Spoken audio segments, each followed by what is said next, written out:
interesting talk today with a great title, Kugel and Frijoles. That's the title of Laura's recent book. How? March, okay, so it's almost right off the presses. Laura Limonic is a sociologist of religion and of migration. She's at Suny, and she will talk to us about her research on Latino Jews in the United States. It's quite an interesting phenomenon. There is more Latino Jews probably in Israel than in the United States. It's 100,000 or something like that. But it's a growing group in the United States, and then it undermines or questions, I guess, traditional typologies of race in the United States, right? So that will be fascinating. So thanks for coming and welcome. Well, thank you so much. Thank you, Jose. Thank you for having me here. I used to come to the Forum on Migration talks as a graduate student, and I was thought, one day I want to be up here. And that was quite a few years ago, and now here I am. So thank you all for being here.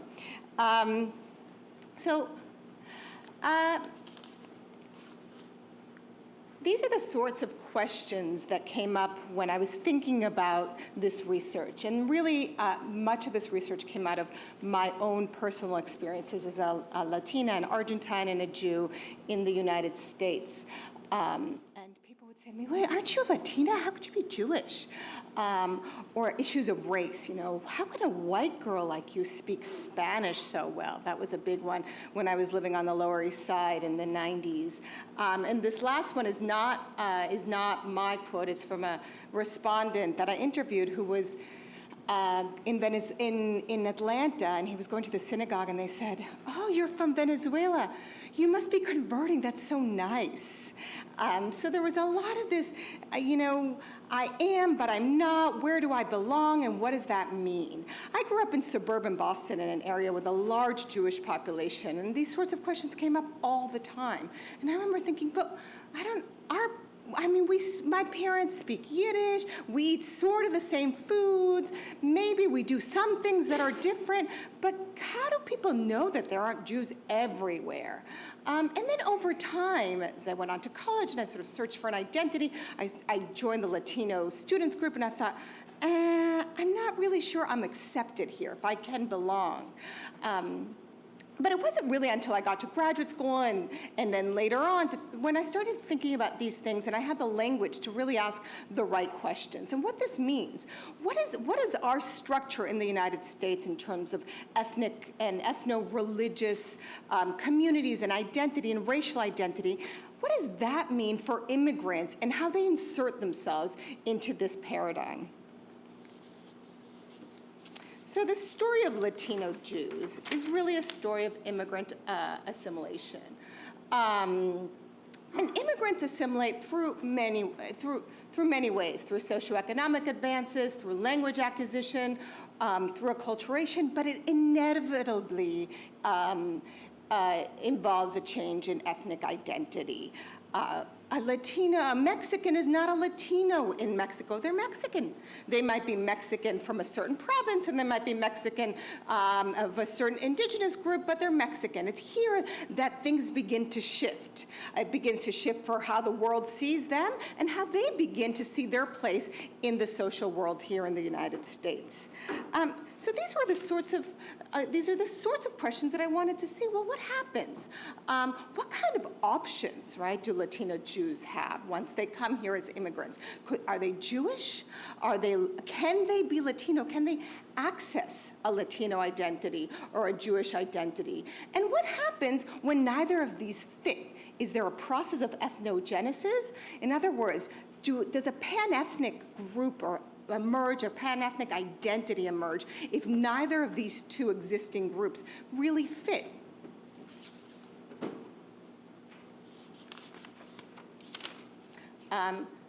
Just so you have an idea of what I did and how I did it, and you're right, it's very warm in here. I did 85 sort of big in-depth interviews. I interviewed mostly professionals, mostly adults. The median age was around 40, but it definitely spanned all first generation. And the majority were from Argentina, Mexico, and Venezuela, where there were some Colombians and Puerto Ricans thrown in, but I really wanted to concentrate on the 3 largest communities. And I did my research here in New York, in Boston, in South Florida, Miami, and in San Diego. And I did a lot of ethnographic research at a Chabad center here in New York on 23rd Street called the Jewish Latin Center. So most of the people that I interviewed, again, are professionals, high socioeconomic status. Many had families. Everyone had at least a bachelor's degree. And most of them were legal and most of them came legally, though not all, but had since become legal residents of the United States.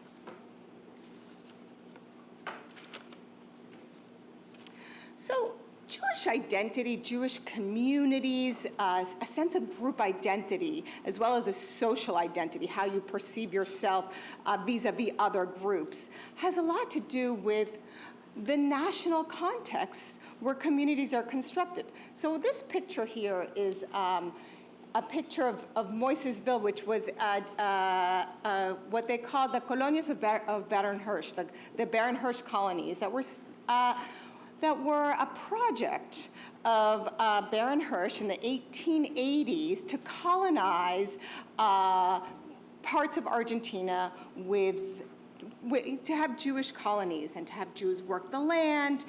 It was this sort of pre-kibbutz idea that Jews would become one with the land and they'd get out of Europe at the same time, which was not a place where Jews were thriving, or really anybody was thriving back then. They didn't last very long, but they're in the national folklore of Argentina and Argentine Jewish history. There was about 6,800 Jews in Argentina in the 1880s, and many more came later. And they eventually moved to Buenos Aires, to the majority, not all of them. There are Jews all over Argentina, but the majority live in the capital and urban areas. And the same is found all over Latin America. Jewish communities in Latin America continue to be concentrated in the urban cores. And then that's significant for a number of reasons, which I'll get into. So Jews came to Latin America primarily for the same reasons Jews came to the United States. They needed to leave Europe. They needed to leave North Africa. This is a little bit later, the dissolution of the Ottoman Empire. They were fleeing persecution, and we know that most immigrants leave for economic reasons. So they sort of went where they could. So in Argentina, they came in the 1880s. They came a little bit later. In 1924, the United States effectively, with the Johnson-Reed Act, says, thanks, but we don't want you anymore. So this is where many Jewish immigrants, as well as other immigrants, started to really go to other countries in the Americas. Mexico, Argentina, Venezuela. Jews came to Venezuela a little bit later. But what did they find? And this is what becomes interesting. What do they find and what do they create? So they come to these countries, and they're countries with a deep Catholic ties, even if there's a separation of church and state. Catholicism is really the civil religion of Latin America, even though today things are beginning to shift a little bit with the rise of Protestantism. But Jews came to a place where they're not Catholic. They're not indigenous. They come to the urban core. They tend to work very similar to the United States in the same sorts of industries that are open to them. They peddle, they have shops, they open factories. Over time, they do pretty well.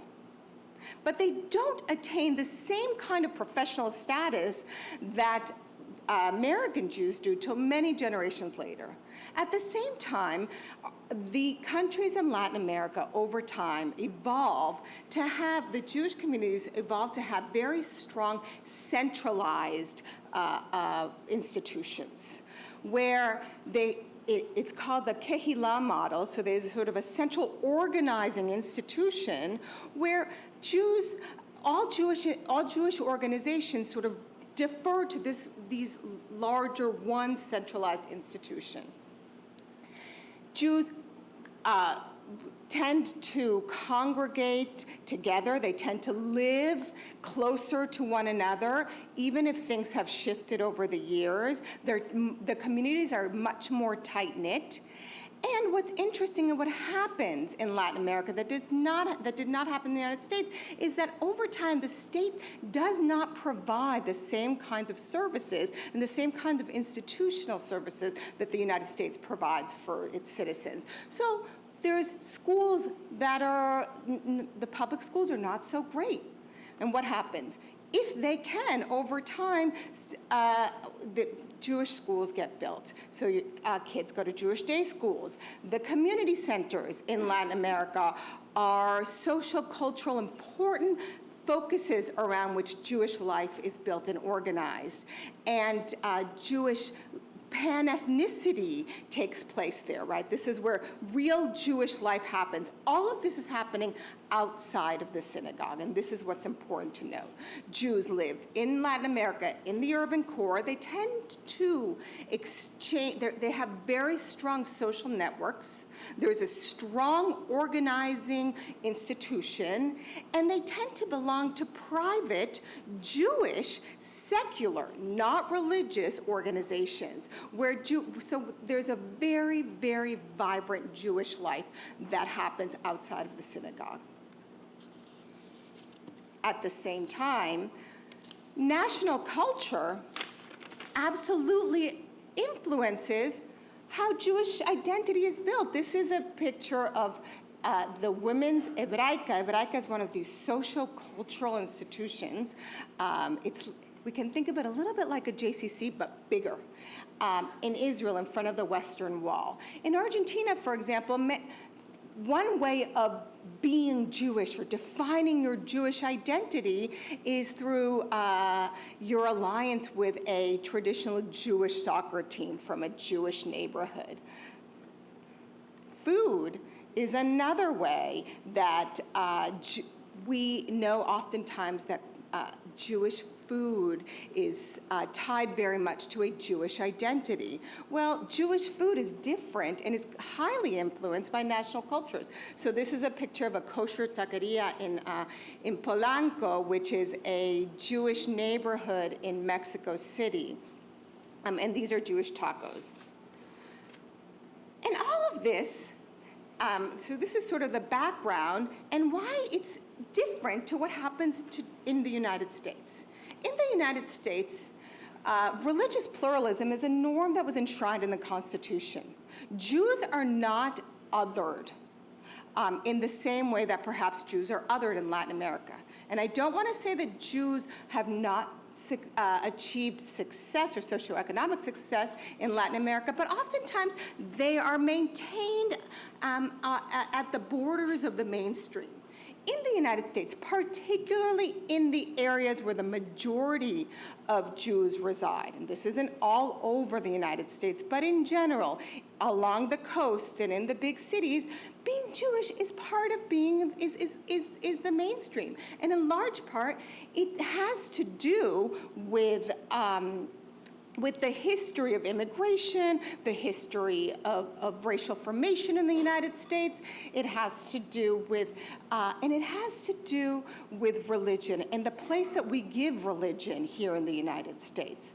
It's okay to be religious. It's not necessarily okay to be ethnic, at least back when the Jews were assimilating, but it was okay to believe in one God. And to this day, the United States remains one of the most highly religious countries, according to survey data in the world. In fact, more people attend church here on a weekly basis than, let's say, in Iran. So Jewish life here in the United States, over time, as Jews moved to the suburbs, as they no longer spoke Yiddish, as they went to public schools, as they no longer competed on the JCC swim team, but they competed on the swim team that was their public school swim team or their town swim team. Jewish ethnicity lost its edge. And the only way to really have some sort of Jewish affiliation oftentimes was through the synagogue. So the synagogue became the place around which Jewish life is really centered. This is, again, not to say that there aren't sort of pockets of Jewish life outside of the synagogue, but in general, this is what we find. So this is what happens when Latin American Jews come to the United States. They come where, for some, being Jewish was their whole life. And they come to the United States and they find, well, this is where being Jewish is a little bit different. So, on being Jewish in the US, can everyone read this, or do you want me to read it? So basically, this is a woman who I interviewed, and she said, I mean, I just don't. I'm not used to going to synagogue to pray, right? I'm used to having a Jewish life without it necessarily being a religious life. My social network, my ethnic capital was really tied into being Jewish, and that's not the case here. At the same time, what we find is that the immigrants, and this is where it gets interesting in terms of thinking about how folks access certain parts of their ethnicity as part of the migration process and the immigration process.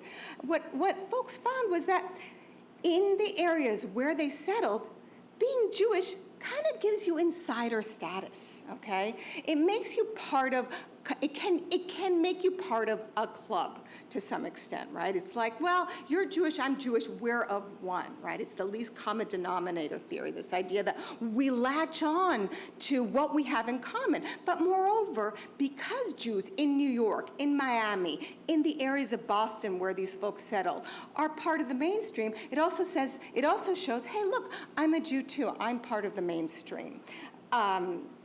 And folks access this in strategic ways, right? They will say oftentimes, well, they'll let people know that I'm Jewish, therefore this is what we have in common. And this often happens as a way to distance themselves from non-Jewish or racialized Latinos.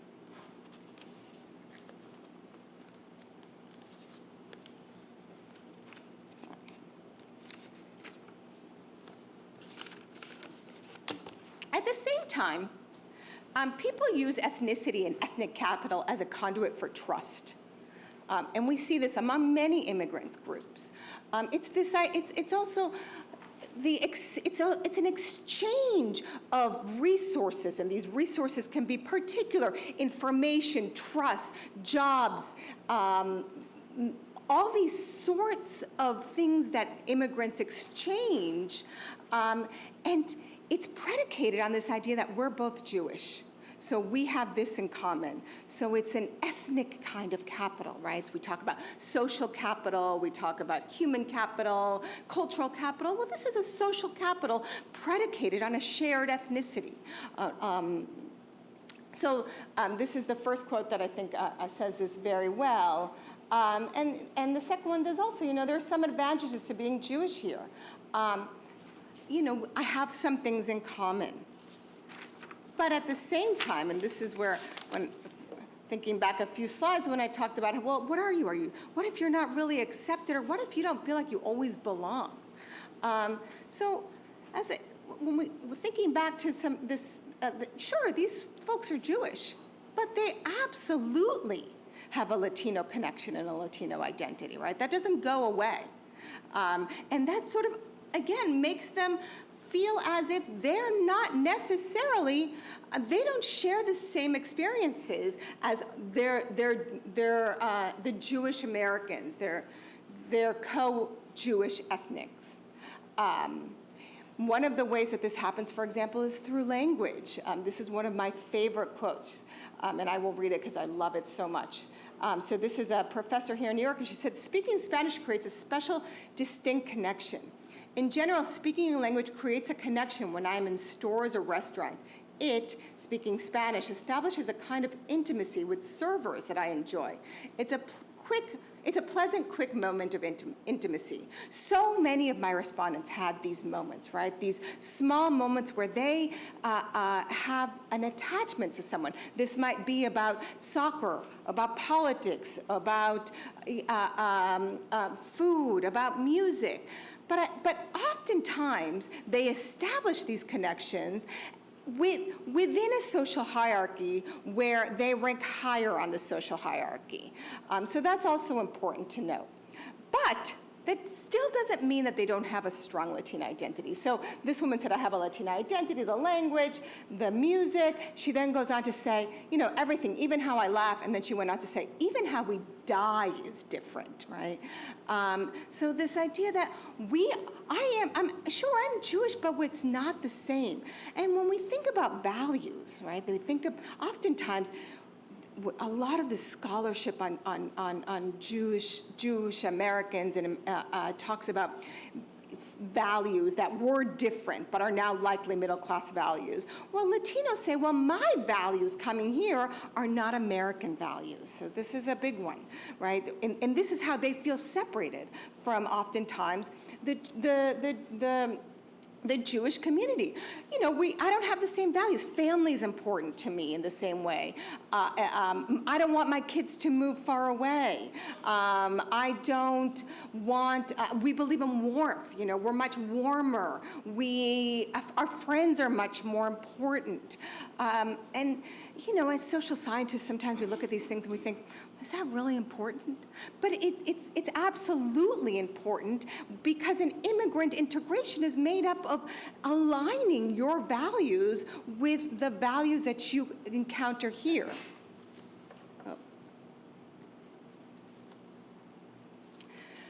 But, as I mentioned in passing, this is not just about values and feeling connections, but there are factors of race, class, and privilege that absolutely play a part here.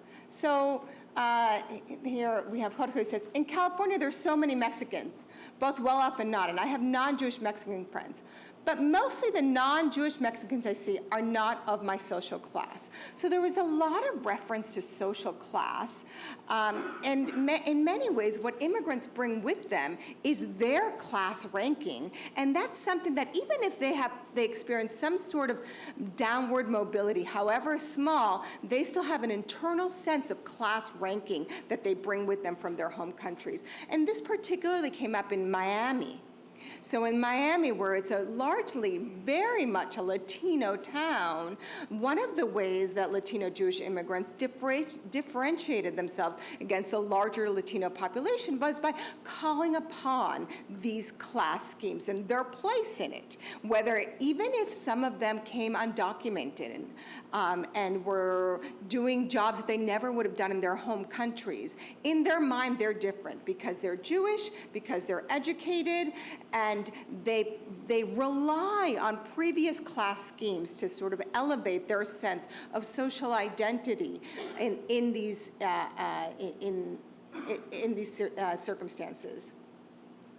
At the same time, folks absolutely recognize that there are certain advantages to being Latino, particularly in terms of affirmative action.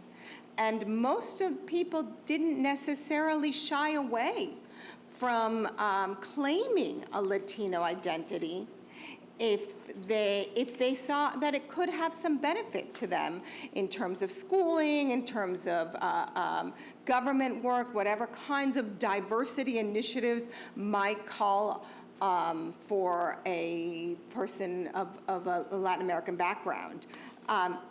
But when I pressed them, most people would say, oh, well, sure, I'll check off Latino for that, but I'm white and I'm European. I'm different. So there's this sort of, I call it a kind of costless identity in many ways, right? It's easy to be Latino because for the most part, this group phenotypically resembles the white mainstream. For the most part, they tend to come pretty highly educated, and they're able to sort of pull out the Jewish card and say, well, I'm not really like them because, see, I'm Jewish, so I'm different.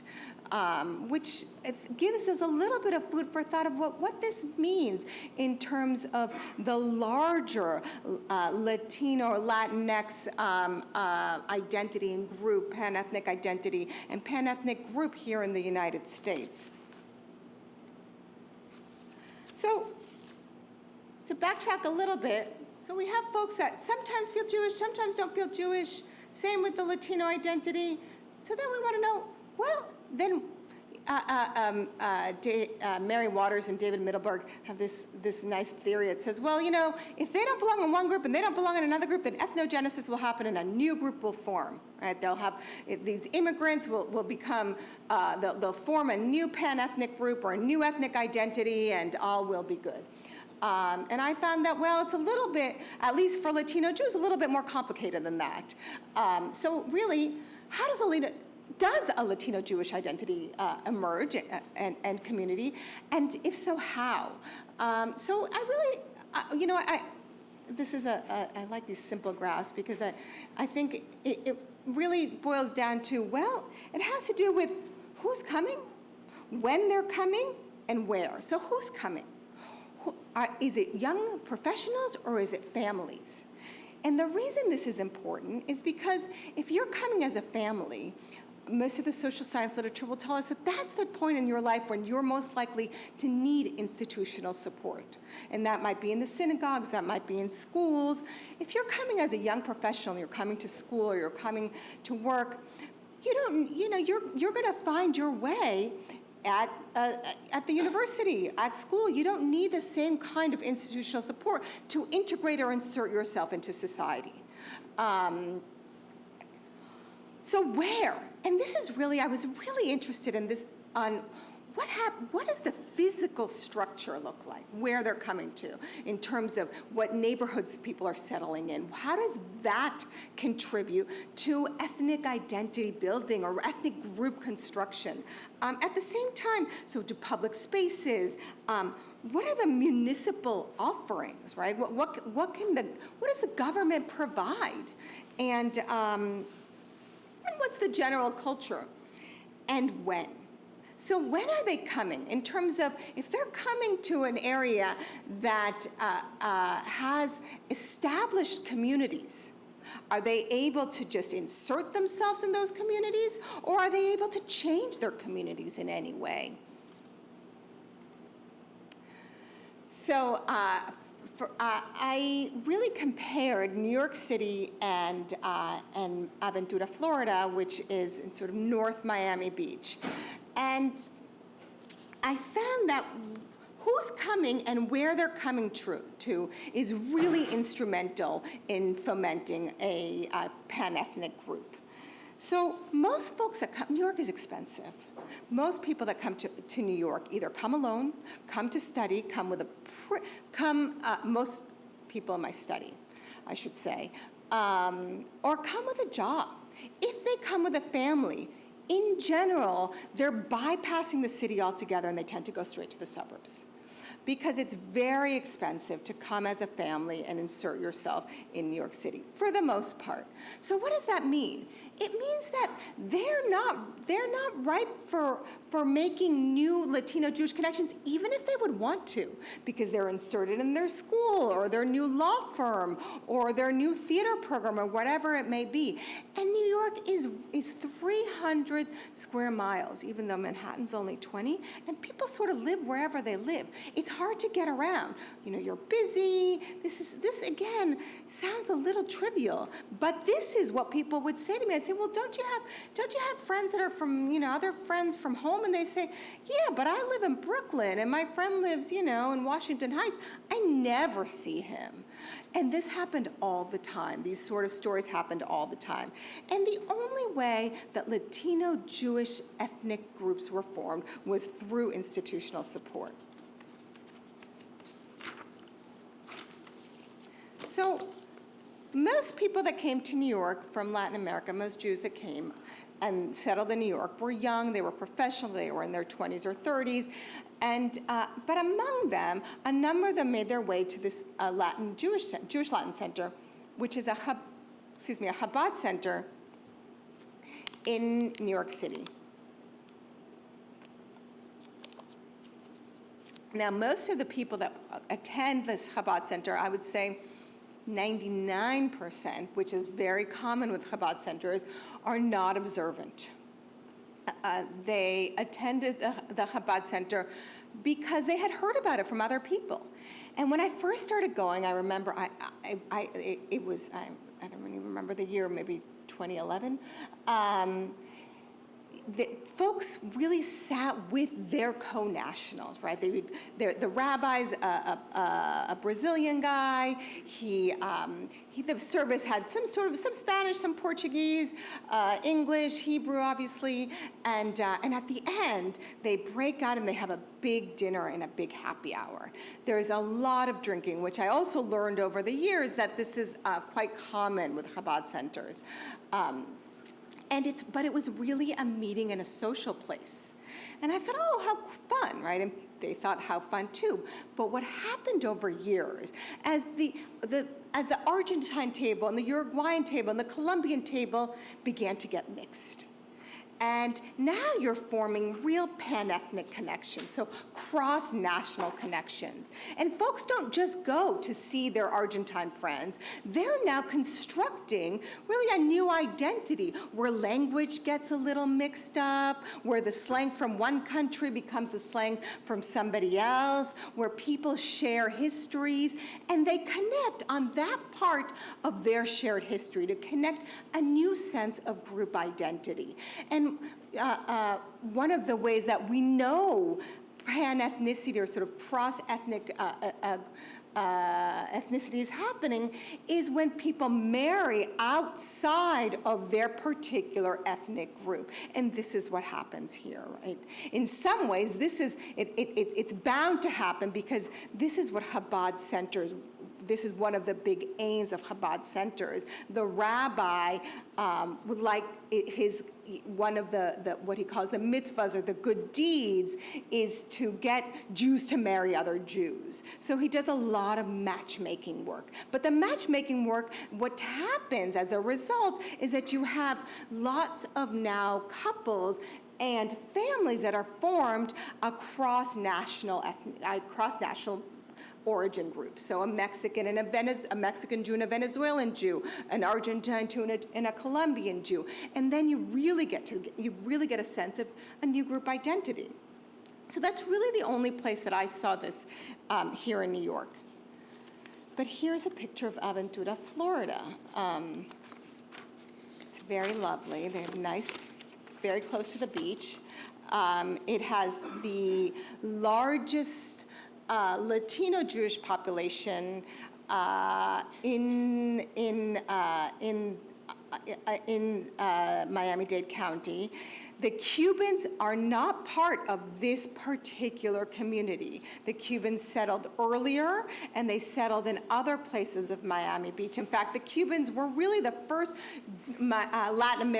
Latino Jews in the Miami area. But this is primarily a newer population. It started in the 1980s with Peruvians, followed by Colombians. There's a large number of Mexicans. Argentines came in 2 waves. And most recently, there's been a huge influx of Venezuelans. So what happens? And Aventura is really fascinating. There's a number of things that make it very different from New York and ripe for a place that really foments a pan-ethnic group and a pan-ethnic identity. On the one hand, who's coming? So I said in New York, in general, you have people that are younger people coming. That's not necessarily the case in South Florida. Sure, you have young people, you have older people, but there's 2 things that happen. On the one hand, you don't need to know English to settle here. It's very easy to be in Miami without speaking English, number one. Number 2, the cost of entry is much lower in this area than it is, say, in New York, for 2 reasons. One, many people had apartments there that they had bought as vacation homes and are now able to use them. They might belong to a family member. Other people have family members there. And in general, Miami is just less expensive. It's cheaper to get there. It's cheaper to travel back and forth, so people can have the transnational lives much more easily. They can do business back and forth, which is very common in Miami. This is not as easy in New York. So you absolutely have a lot more families, and families that need institutional support. They need schools. They often turn to the synagogues. They need community centers. So that's the who. So what is what it looks like, the where. Miami looks very different, this part of Miami, than New York. There's lots of big buildings like New York, but unlike these small tenement buildings where the heat's too high and you can't open the windows, these are newer buildings, often built around shared public spaces. And the shared public spaces gives room for people to interact and to meet each other in a way that doesn't necessarily happen in New York. Even though we like to think about all of our big, beautiful parks, but they're big, and you're not going to walk up to somebody in Central Park and say, hey, you might, but in general, it doesn't really happen. It's much more likely to happen in a sort of public-private space, because it's public and it's shared, but it's private because it's of your building, okay? So it's much safer. And at the same time, we also have when they're coming, right? So they're coming, they started to come at a time when Miami had a decline, was beginning to have a decline in the Jewish population. Most Jews now that retire to South Florida bypass Miami altogether. They tend to go right north to Broward County, to Boca Raton, to the areas around there. And the folks that were living there were dying, for the most part, right? The synagogues were getting left, were aging synagogues. It's an aging population in this part of North Miami Beach. So in come this group of young-ish, right? There were families with young children, immigrants, and who need institutional support. And they start to go to the local JCC. And they've recreated, in many ways, some of the same programming that they had in their social, cultural, athletic clubs in their home country. So there's an Hebraica in the JCC in North Miami Beach that has many of the same programs. They have sports teams, they have a counselor and training program. They tend to create a pan-ethnic community because you have Peruvian Jews and Mexican Jews and Argentine Jews all going and meeting at the same place. And at the same time, as I mentioned, the synagogues have an aging population. The schools are not that great. So what are folks going to do? Those that can, try to send their kids to some sort of private school. And since in their home country, they were so used to going to Jewish day schools, in fact, I think in Mexico, it's 90%, I think, of folks send their kids to Jewish day schools. That's what they did here also. So now you have these schools that are attached to synagogues that are populated by Latino Jewish families of different countries. So now again you have these institutions that are beginning to support a Latin American or a Latino Jewish group construction. And over time, you find that absolutely folks construct a new sense of identity. Sure, just like non-Jewish Latinos, all Latinos identify as their national, oftentimes with their national origin country, and some identify as Latino or Hispanic across the board. The same thing happens here. But there's a new identity here, and this is a Latino Jewish identity. There are events in Spanish. There are many Jewish events in Spanish at the synagogues, at the JCCs, at the schools. You go to the schools and you walk outside and you hear all different kinds of Spanish. And there's also marriage outside of national origin lines. The friends of this, the kids are making friends with kids from, the Mexican kids are making friends with Venezuelan kids in a way that we actually don't see in the larger non-Jewish Latino population. So, you know, in many ways, does pan-ethnicity happen? It absolutely depends. And what will it mean for their children? This is the big question, right? What happens with their second generation? Will they identify as Jewish? Will they identify as Latino? Will they be Latino Jews? You know, I don't know. I can guess that it will absolutely have to do with where they end up, what if they stay in Miami,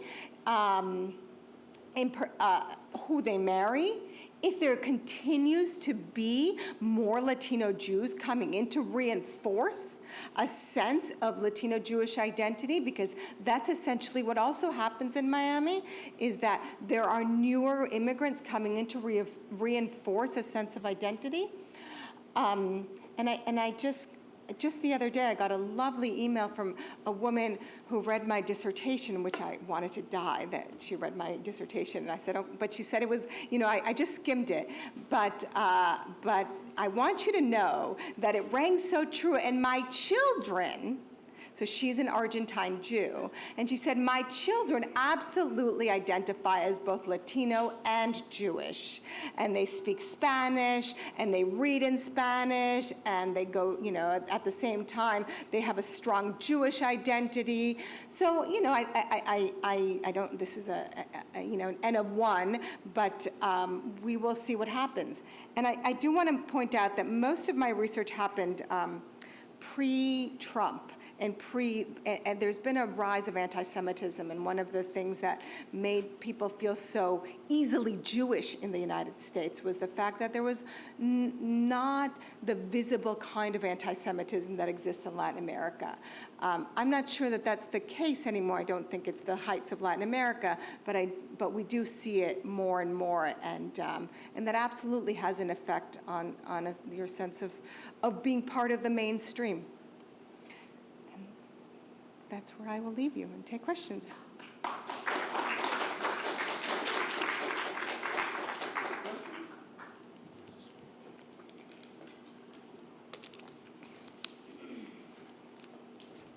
Well, thanks for an intriguing presentation. I'm sure there is plenty of questions, so yep.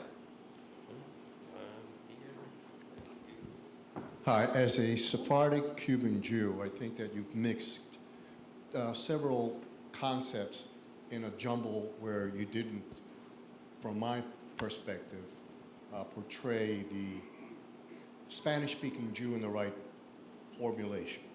For example, if a Jew is coming from another country, let's say from Germany, I'll give you Argentina, right? The first thing a Jewish guy goes, or a Jewish person does, is try to find somebody in their own likelihood. Most of the time is they find a synagogue or Chabad, like you were saying, to find a sense of being for their religion. So they can try to immerse themselves within a society as a religious person. Second part is the ethnicity of the person. Are you Argentinian, Mexican, Venezuelan, to pick those countries that you mentioned. In those countries, the word Latino does not exist. Latino is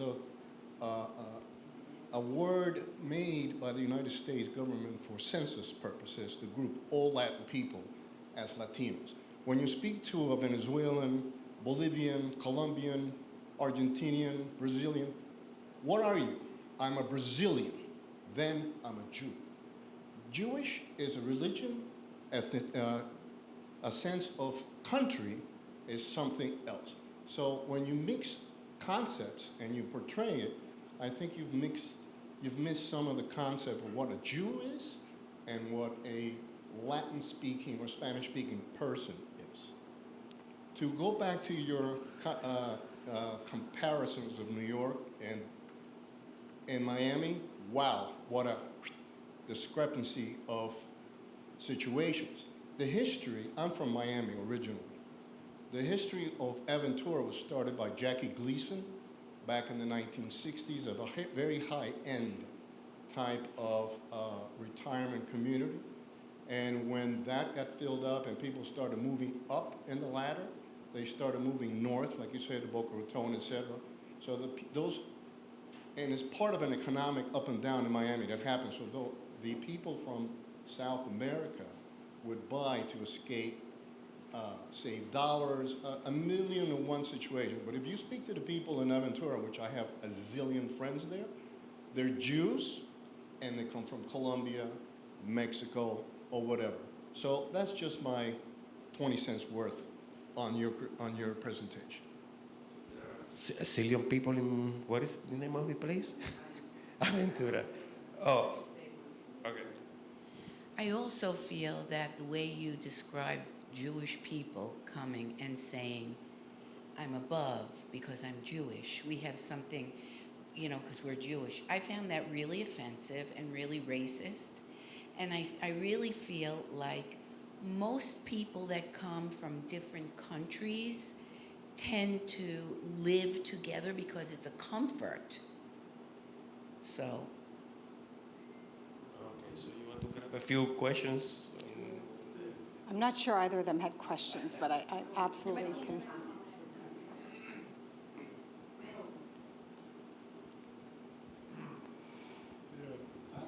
Thank you for presentation. I think you can draw a parallel between Germany when Jews from Soviet Union comes to Germany and basically they revitalize this, I cannot say dying community, but there is a big influx of Jews in Soviet Union and they actually outnumber local Jews. Mm-hmm. So basically you mentioned that kind of a dying community in Florida, in Miami. I'm not sure it's true. I don't know where did you get this data. But the most important that, like I myself, I speak Spanish and I'm Jew, but I'm not of South America. But Jews are not monolithic. And for example, Orthodox Jews who are Orthodox, they just gravitate to Orthodox synagogue. And the same thing can be say about Reform and about conservative. For example, Sephardic Jews from Latin America, they feel more comfortable with Sephardic Jews in USA who have never been in South America. So you kind of miss this point. So you kind of construct an artificial Latino community, Latino Jewish community, which is basically it's very fragmented, as I say, by Sephardim, Ashkenazim, and also Orthodox. They feel very strong. They're Orthodox, and it's a totally different ballgame. Absolutely, and I'm just going to. I was going to say that, regarding your question, that the sense of superiority of Jews, it's probably a class component here. Non-Jews, upper and upper middle class Latin Americans in the United States do not feel that they belong to the same group as Latinos, that they see as an invention of the United States, that is a second, a racialized underclass. Absolutely. Yeah.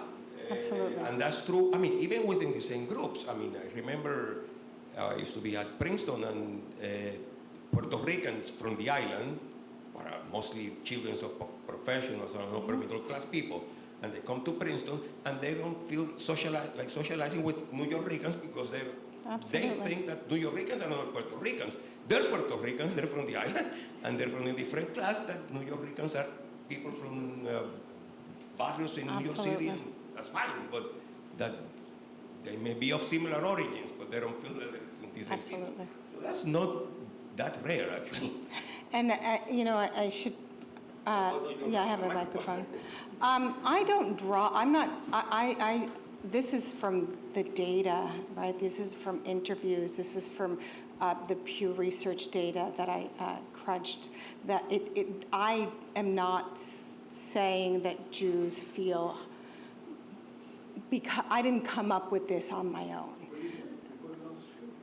But I'm a social scientist and I rely on data to back up my conclusions, number one. Number two, I didn't actually research Cuban Jews for an important reason, because that's not the folks that comprise any sort of pan-ethnic community. I asked people if they felt Latino, when they felt Latino. In general, we know that the scholarship on Latino and Latinidad doesn't necessarily point to people identifying as Latino, yet they are still part of a larger Latino group.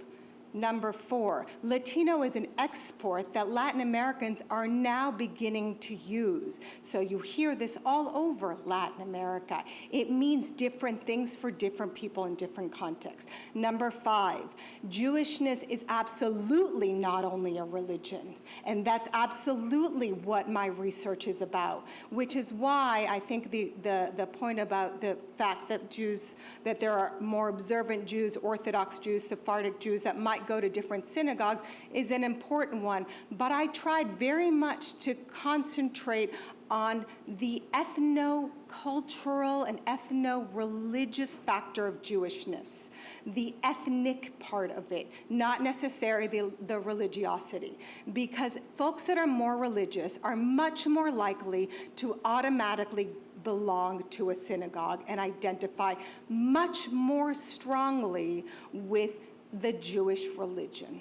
But anybody that's Jewish, no matter if he's an Orthodox Jew that wears payas and a hat and prays 40 times a day, and a Jew that never goes to temple, if the two get together in the room, they'll say, "You're my brother, and I'm your brother."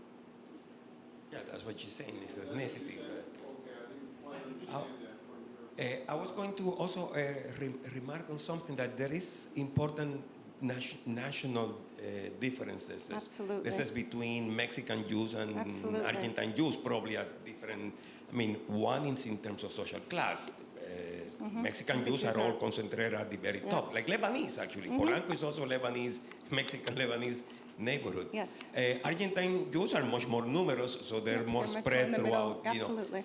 The other thing, origins, Argentine Jews are mostly Ashkenazi, Mexican Jews are actually more Sephardic, Syrian, than, Syrian, yep, Halebi. and in comparison to the United States, I think actually Argentine Jewry resembles more Jews in Israel, where you're either Orthodox, conservative, or secular. In the United States, you have that reform thing that is in between. Yep. So that's very different. That's why, it. Oh, the other thing that is similar in that case is similar the United States to Argentina, and is different than Mexico. Endogamy in Mexico is very high. I don't know the numbers, but it must be close to 100%. Yes. In Argentina, Not so more much than anymore. half of Jews Yes. married outside of the group, like in the United States. So those Yeah. are important. Yes. And then you. Hi, thank you for your talk. I'm wondering if you came across in your studies, because this presentation focused more on the Ashkenazi Jewish communities in Latin America, how that identity must have changed in the context of racial politics in the United States, and if you found that informed their Latinx identity in any way in regards to like reckoning with how Ashkenazi identity plays into Absolutely. settler colonial structures, like in Argentina, more like mestizaje in Mexico, and how that informs the way the community reflects on it, on these pieces that were touched on of socioeconomic racial identity.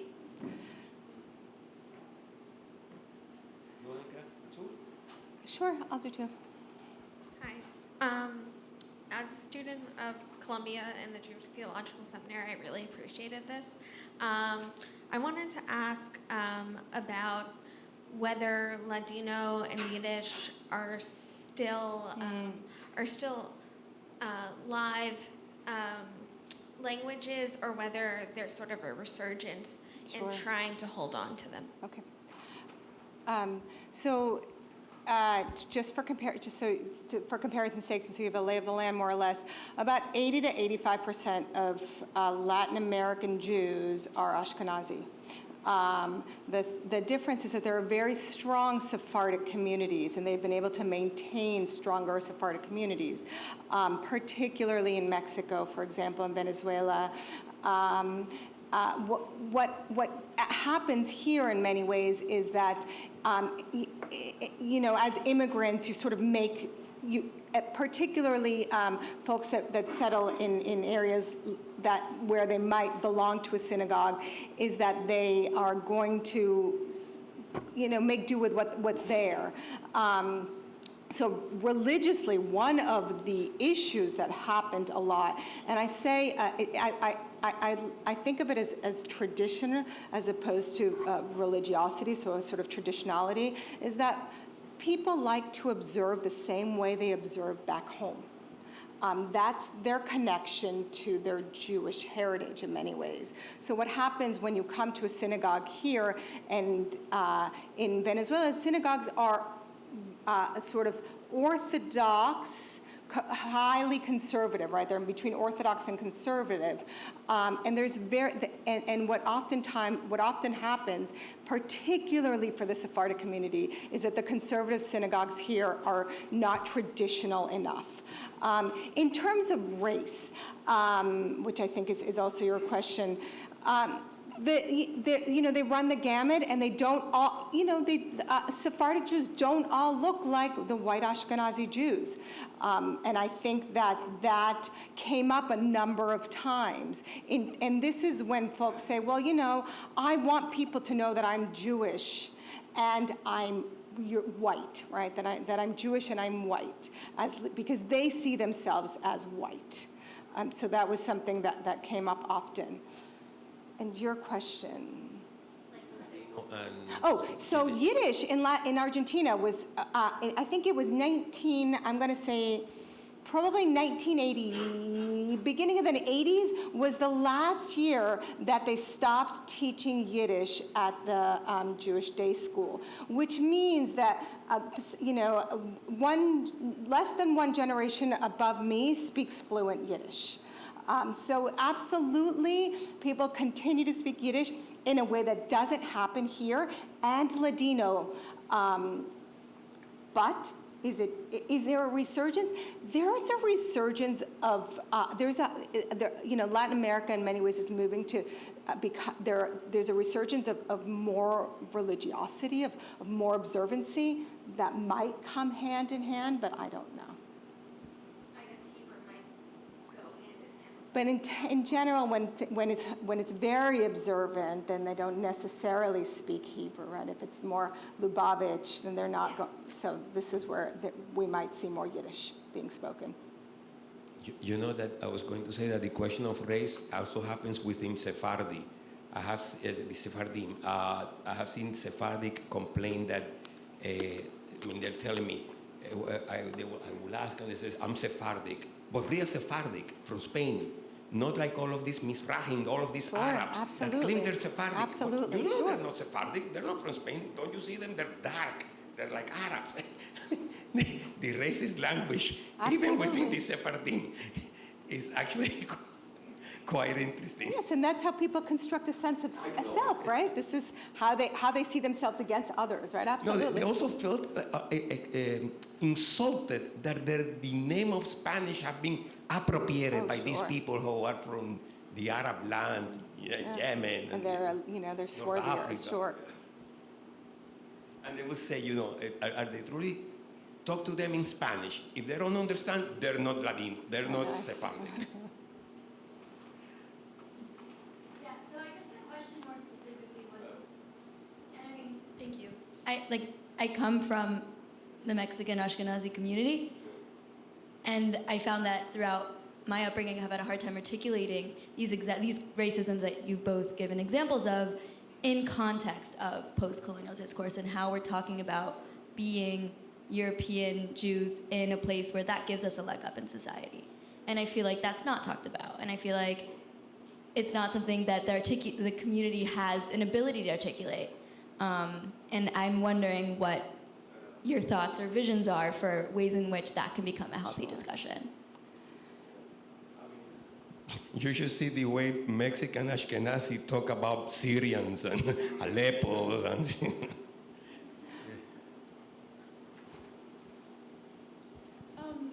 I think you mentioned when you were talking about Jewish colonies in Argentina, a little bit of North African Jewish immigration to Latin America. How prevalent was that? Like, are there major communities of Jews that aren't of European origin in Latin America, or were there in history? Particularly in Venezuela, sure. Venezuela has a large North African, had a large North African migration. Now Venezuela's, now there are very few Jews left in Venezuela. I think there's maybe 6,000, but at the peak there was, 30,000, and then most Venezuelan migration to Venezuela happened later than it did to other countries. So what that result of that was that you had a lot of Holocaust refugees and people fleeing, and North Africans, Moroccans primarily. One last question. Did you find that the lack of, nobody can hear? I'm sorry. Did you find that the lack of identity was more second and third generations than first generations? As far as, am I Jewish? Am I Mexican? Am I whatever? On your interviews? So I mentioned That your first generations that you talked about. Right, so I mentioned, I think that my study is primarily in first generation. So I was really interested in understanding how people constructed new identities upon, through the migration process. So I didn't, anything that I know about second or third generations. The reason I asked the question, because our daughters, one in particular, when she was growing up as a teenager, she would always question us, what am I? Am I an American? Am I Cuban? Because I'm Cuban. Am I Jewish? What am I? She had an identity crisis. Where I traveled South and Central America for years in my prior business, and I never came across a Jew that said, am I Mexican? Am I Venezuelan? No, I'm a Jew, and I happen to live in Venezuela. They didn't have an identity crisis.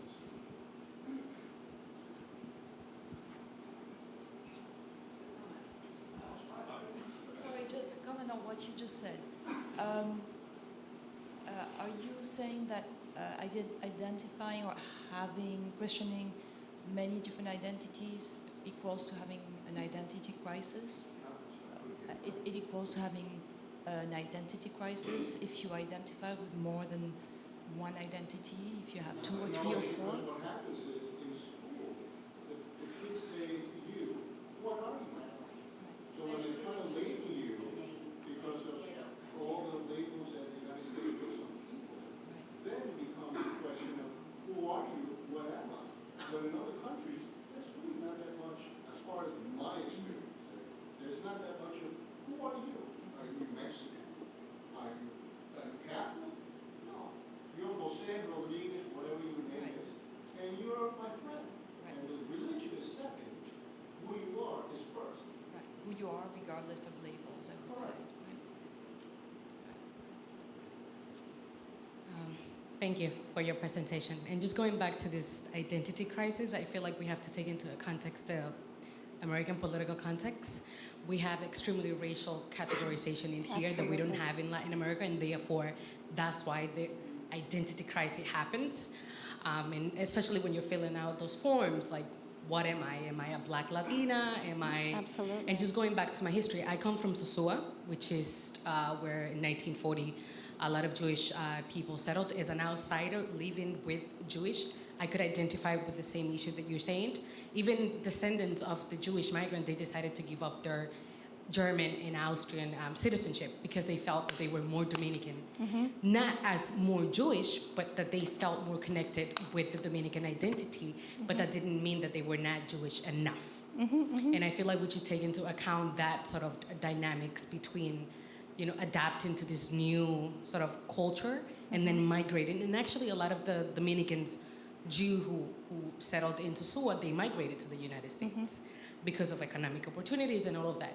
But I feel like we should sort of take into account that the racial categorization that we have in the United States is extremely different Absolutely. than the one that we have in America. And therefore, perhaps that's why you don't find people in Latin America sort of having that issue of like, am I a Jew? Am I a Mexican? Absolutely. Because it happened. And I feel like that proves your point. The fact that they come to the United States and they're questioning, then it makes actually, that's the argument. That's the answer to your argument. Absolutely. Because it's you're concentrating in the United States, not in Latin America.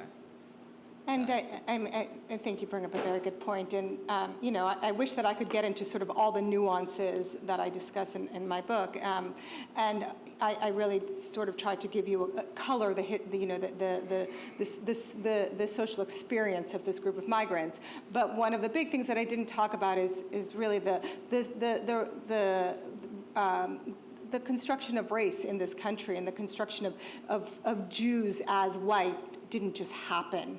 And that's what Jews are coming to, right? It happened because of the existing racial schemes in the United States, the construction of race, what Latino means, and the categorization of Latino. Yes, it's absolutely an OMB classification, but it's also it's also a cultural classification. So it isn't just one. It's not just one factor. When we think about social identities, we think about group identities and group construction. We really have to take into account the sort of cultural social factors, the political factors, the historical racial formation of the United States, and what people are entering and what that means. So when I said yes, people they want to feel white, that's not unlike other, as Jose pointed out, that's not unlike other migrants who see very clearly how the racial hierarchy here in the United States, which is a result of the many factors that continue to play into the construction of race today. And we don't have much, I guess, water and cookies. So thank you, Laura, again. Thank you.